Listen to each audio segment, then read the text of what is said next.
Welcome to our channel English solution 48। English solution 48 में स्वागत है। और कॉमन एरर की जो सीरीज है, अब हम एक्सरसाइज नंबर 4 पर आ चुके हैं। पहला एग्जाम्पल जो ऑलरेडी सॉल्व है उसको देखते हैं।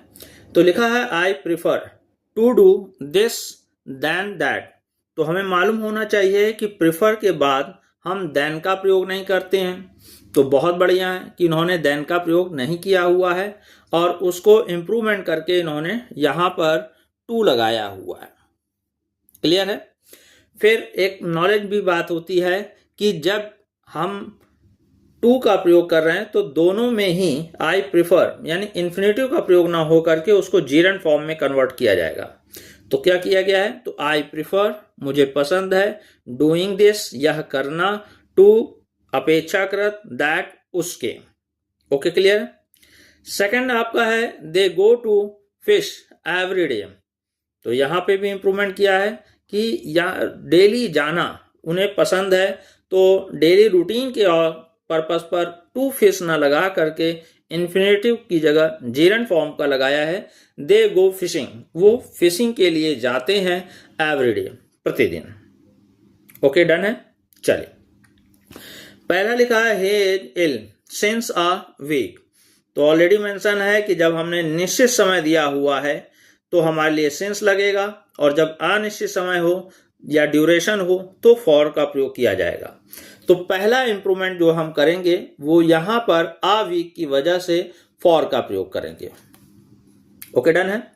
फिर देखें तो ये फॉर किस में आता है, किस टेंस में आता है। तो आपका प्रेजेंट परफेक्ट में आएगा या परफेक्ट कंटिन्यूअस। जो मीनिंग निकल रहा है वो ये है कि वह एक सप्ताह से बीमार है। तो इस तरह से हो जाएगा ही हैज बीन, यहाँ एज ना हो करके क्या हो जाएगा, हैज बीन। तो ही हैज बीन इल, वह बीमार है, फॉर अ वीक, एक सप्ताह से। डन है। सेकंड में आते हैं, द प्रिजनर वॉज हंग। तो दो स्पेलिंग होती है, HANG ये फर्स्ट फॉर्म है, और जब हमने कहा HANGED तो इसका अर्थ होता है फांसी पे लटकाना। और जब हम कहते हैं हैंग, हंग, हंग तो इसका मतलब होता है नॉर्मली टांगना। ठीक है। तो प्रिजनर को फांसी पे लटका दिया गया तो उसकी स्पेलिंग यानी वर्ब की थर्ड फॉर्म पैसिव वॉइस है तो हो जाएगी HANGED। Okay done. चलिए थर्ड में आते हैं। तो थर्ड कह रहा है he had come here yesterday, वह यहां पर कल आया। और चूंकि कल शब्द के लिए यस्टरडे वर्ड इस्तेमाल किया गया है तो देखा जाए तो सही है, लेकिन ध्यान देना है कि यस्टरडे जब आता है तो पास्ट परफेक्ट की जगह जो सेंटेंस का मूल सेंस आ रहा है कि किस समय बात हुई, तो वो पास्ट इंडेफिनिट जा रहा है। तो क्या होगा, तो ही केम हेयर यानी हैड भी हट जाएगा और यहां वर्ब की सेकेंड फॉर्म ही केम हेयर यस्टरडे, वह यहां कल आया। ओके। फोर्थ है I am too glad to see you, मुझे आपसे मिल करके बहुत खुशी हुई। तो हम सभी को मालूम है कि TOO2 और TO2 का जो कॉम्बिनेशन होता है जब हम इसको दूसरे में कन्वर्ट करते हैं तो कैन नॉट का आंसर बनता है। जैसे he is too weak to work hard, मतलब ही इज सो वीक, या टू को सो में कन्वर्ट कर दिया, so weak that he can not work hard. तो चूंकि ऐसा कोई एक्सप्रेशन नहीं है, तो जब ऐसा एक्सप्रेशन नहीं है तो यानी TOO2 का गलत यूज किया गया है और वेरी के भाव में, बहुत के भाव में किया गया है। तो इंप्रूवमेंट होगा, या पॉजिटिव एक्सप्रेशन के लिए साफ शब्दों में कहें तो हम लोग किसका प्रयोग करेंगे, वेरी का। तो आई एम वेरी ग्लैड, मुझे बहुत खुशी हुई, टू सी यू, आपसे मिल करके। ध्यान रहे सी देखना नहीं, ये मिलने के पर्पस पर है। फिफ्थ में आते हैं my shoes are finer than you. तो तुलना हमेशा इक्वल सेंस में होनी चाहिए। तो तुलना किससे हो रही है, माई शूज, मेरे शूज की, किससे होनी चाहिए, आपसे नहीं, आपके शूज से। तो आपके शूज को हम या तो लिखेंगे योर शूज, और अगर हमने नहीं लिखना है तो हम उसके जगह प्रोनाउन फॉर्म का पजेसिव लगा देंगे, तो YOURS। तो हो जाएगा माई शूज, मेरे शूज, फाइनर, अच्छे हैं, देन कंपैरेटिवली योर्स, आपके शूज से। डन है। 6 पे आते हैं, quote this poem from heart. कहना क्या चाहता है, इस पोयम को दिल से कोट करो। तो दिल से का जो सेंस होता है या एक्सप्रेशन होता है वो लर्न बाय हार्ट होता है, कोट बाय हार्ट होता है। तो प्रेपोजिशन के प्रॉब्लम के फ्रॉम को हटा करके इस फ्रॉम की जगह हम किसका प्रयोग करेंगे, बाय। तो बाय हार्ट मतलब पूरे मन से या दिल से। डन है। फिर 7 पे आते हैं, तो लिखा हुआ है ही एंड आई एम नेबर्स, वह और मैं नेबर्स पड़ोसी हैं। तो जब दो लोग मिलेंगे वर्ब हमारा प्लूरल फॉर्म में हो जाएगा, तो क्या होगा, तो ही एंड आई आर। ठीक है, तो ही एंड आई आर नेबर्स। अच्छा, एक और अच्छा सा कि हमें सभी को मालूम होना चाहिए कि हमारा जो एक्सप्रेशन है वो 2, 3, 1, यानी पहले सेकंड पर्सन, फिर थर्ड पर्सन और फिर हम फर्स्ट पर्सन का प्रयोग करेंगे। तो इस आधार पर यहां पर थर्ड और फर्स्ट पर्सन का गुड कॉम्बिनेशन दिया गया है। ओके, चलिए 8th में आते हैं, एवरी मैन, प्रत्येक व्यक्ति। तो आपसे बात हो चुकी है कि मैन सिंगुलर के सेंस में आएगा, मैन इज मॉर्टल करके आ चुका है। तो मैन, अब एवरी से भी पता चलता है सिंगुलर है, तो आंसर हो जाएगा एवरी मैन इज, प्रत्येक व्यक्ति नश्वर है, मॉर्टल। 9 में आते हैं, he is my cousin brother. तो हमें मालूम है कि हम कजिन वर्ड ही केवल प्रयोग करेंगे और उससे पहले जो ही है या सी है, इससे कंफर्मेशन हो जाता है कि हम मेंशन किसको कर रहे हैं। अर्थात अगर हम सिस्टर को शो करेंगे तो उसके लिए हम सी लगाएंगे, ब्रदर को शो करेंगे तो उसके लिए ही, यानी प्रोनाउन से ही हमें कंफर्म हो गया कि वो जेंडर क्या है। तो हम ग्रामेटिकली जो एक्सप्रेशन होगा वो होगा ही इज माई कजिन, और ही से हो गया वह मेरा चचेरा भाई है। हिंदी में भले पूरा भाई वर्ड आता है, इंग्लिश में आपका पूरा एक्सप्रेशन नहीं लिखा जाता, कजिन में ही ब्रदर और सिस्टर का रिलेशन इंक्लूडेड होता है। डन है। चलिए 10th नंबर पे, द गोल्ड इज येलो।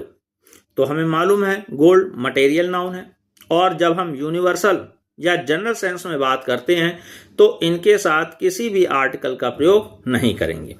तो यहां से हमने द क्रॉस किया, और जब चूंकि गोल्ड कैप मतलब पहला हो गया लेट, तो यहां जी को हमारा क्या हो जाएगा, कैपिटल। तो गोल्ड इज येलो। डन है। फिर नेक्स्ट है, tell me what is your name. होना क्या चाहिए, आपका नाम क्या है। तो व्हाट योर नेम इज, यानी WH वर्ड के बाद सब्जेक्ट आएगा और इस सब्जेक्ट के बाद ही हमारा हेल्पिंग वर्ब का प्रयोग किया जाएगा। तो tell me what your name is. Okay, done है। चलिए नेक्स्ट नंबर पे आते हैं 12। तो लिखा है ही प्रिवेंट्स मी, उसने मुझे रोका। तो प्रिवेंट रोकना, जो रोकने वाले वर्ड हैं जैसे प्रिवेंट है, अब्सटेन है, तो इनके साथ हमारा जो प्रेपोजिशन आता है वो आता है फ्रॉम। तो ही प्रिवेंट्स मी फ्रॉम। अब चूंकि फ्रॉम आया है तो उसके बाद वर्ब की ING फॉर्म यानी जीरंड फॉर्म का प्रयोग करेंगे। तो गो देयर की जगह हम लिखेंगे यहां पर गोइंग देयर। तो आंसर हो जाएगा ही prevents me from going there. Done है। 13 पे आते हैं। तो लिखा है ही ओनली डाइड यस्टरडे, यानी हमें ध्यान देना है ओनली जब आएगा तो वो अपनी गुड पोजीशन पे आना चाहिए। इट मीन्स जिस पर वो बल देता है ठीक उसी से पहले, ना इधर ना उधर। तो कहने का भाव क्या है कि उसकी मृत्यु हुई केवल कल। ठीक है, तो जो ओनली का यूज होगा तो ही डाइड ओनली यस्टरडे, वो मरा लेकिन अभी कल ही मरा, या वो कल ही मरा है। ठीक है, ये ज्यादा आपका एक्सप्रेशन बेस्ट है। फिर 14 पे आ जाते हैं। यू शुड एक्ट, तुम्हें करना चाहिए, लाइक आई डू, जैसा मैं करता हूँ। तो आप दो चीज़ों पे हमेशा एग्जाम्पल्स बनते हैं कंपटीशन में, जिनमें अर्थ एक ही होता है लेकिन यूसेस जो डिफर होते हैं।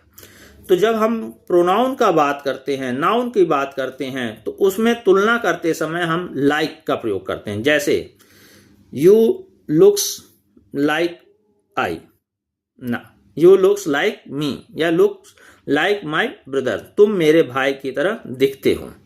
लेकिन अगर हम वर्ब की बात करें, यानी क्लास लिखा हो, you does as I do, या you copy as I do, तो तुम कॉपी करते हो जैसा मैं करता हूं। तो जब हम बराबर की बात कर रहे हैं कार्य करने की, या ऐसे कहें कि क्लॉज का प्रयोग किया जाता है, तो उस क्लॉज में की तरह के लिए लाइक का प्रयोग ना करके हम वहां पर किसका प्रयोग करेंगे, एस का। ठीक है, तो ये इंप्रूवमेंट आपको मालूम होना चाहिए। फिर 15 नंबर पे आ जाए। ध्यान रहे, कोई भी अगर आपको लगे कि ये प्रॉब्लम जैसे 14 में है तो आप बताएंगे, अगर एक बार में नहीं आया तो इसके कई एग्जाम्पल्स प्रीवियस वाले आपको एक साथ करके दिए जाएंगे। तो 15 है, तो सी केम हेयर टुडे मॉर्निंग, तो वह आज आई। तो अब टुडे मॉर्निंग हमारा एक्सप्रेशन नहीं होता है, बल्कि हमारा जो एक्सप्रेशन होता है वो होता है दिस मॉर्निंग, यानी आज सुबह का जो एक्सप्रेशन है, या कहना चाहते हैं आज सुबह, तो उसके लिए वर्ड बनता है दिस मॉर्निंग। तो सी केम हेयर, वह आज सुबह आई। फिर 16 पे आते हैं। इंग्लिश ऑफन फॉट फ्रेंच, और कहना क्या चाहता है, अंग्रेजी भाषा और फ्रेंच भाषा में तो लड़ाई नहीं हुई, बल्कि कहना चाहता है कि अंग्रेजों और फ्रेंच में लड़ाई हो रही है। तो इसलिए अब चूंकि लैंग्वेज को अगर हम एक पीपल को काउंट में करें, यानी बोलने वाले लोग, तो हो जाएगा द इंग्लिश ऑफन फॉट, लड़ते थे, द फ्रेंच यानी फ्रेंच से। इंग्लैंड की लड़ाई अक्सर फ्रेंच से हुआ करती थी, ये इसका मीनिंग है। फिर नेक्स्ट आते हैं, तो लिखा है good night sir, have a seat. तो हम देख रहे हैं कि हैव अ सीट, बैठिए। तो बैठिए का मतलब है हम उससे मिल रहे हैं, और मिलते समय जो शब्द बोला जाता है वो होता है गुड इवनिंग।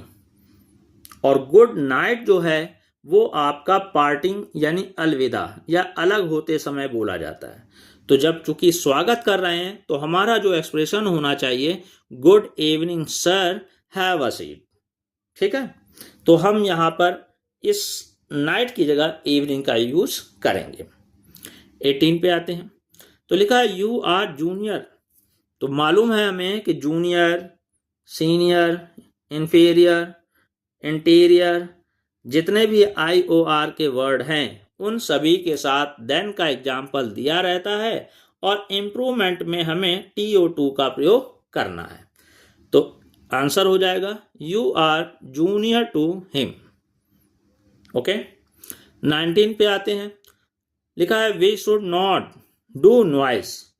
एक्सप्रेशन क्या होता है, मेक अ नॉइस, शोर मचाना। तो वही एक्सप्रेशन यहाँ होना चाहिए। तो you should not make a noise. ध्यान रहे, आ को भी हम आर्टिकल को भी मिस नहीं करते हैं। जो हमारा टोटल एक्सप्रेशन होता है ये आपका पूरा होना चाहिए। और एक ये वर्ब की फॉर्म भी है, टाइप ऑफ वर्ब है, जो make a noise, deliver a speech, have a seat, ठीक है, वो आपको किसी एपिसोड में बताया जाएगा। फिर आगे आते हैं 20 नंबर पे, we had a picnic tomorrow. Tomorrow का मतलब आने वाला कल, और हैड वर्ड से सेंस हो गया कि पास्ट की बात कर रहा है। तो इम्प्रूवमेंट जो हमारा कल के स्पेलिंग को लेकर के कर देंगे, तो हो जाएगा वी हैड अ पिकनिक, हम लोग पिकनिक पर गए।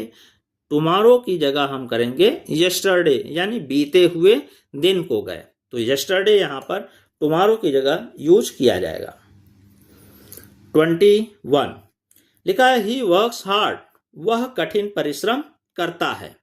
और जो टेंस हमारा होगा उसी टेंस के अकॉर्डिंग हम क्वेश्चन टैग का प्रयोग करेंगे।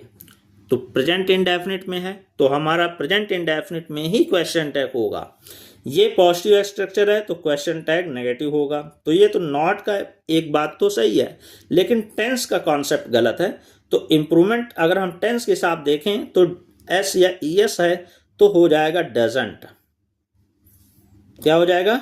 डजंट। और DOS और ये आपका शॉर्ट फॉर्म आ जाएगा। तो डजंट इट, चूंकि सब्जेक्ट है ही, तो अब ये भी गलत है, तो यहां हो जाएगा डजंट ही। ठीक है, तो जो ये सब्जेक्ट होता है उसी के अकॉर्डिंग यहां पर ऑब्जेक्ट ये सब्जेक्ट का प्रयोग किया जाता है।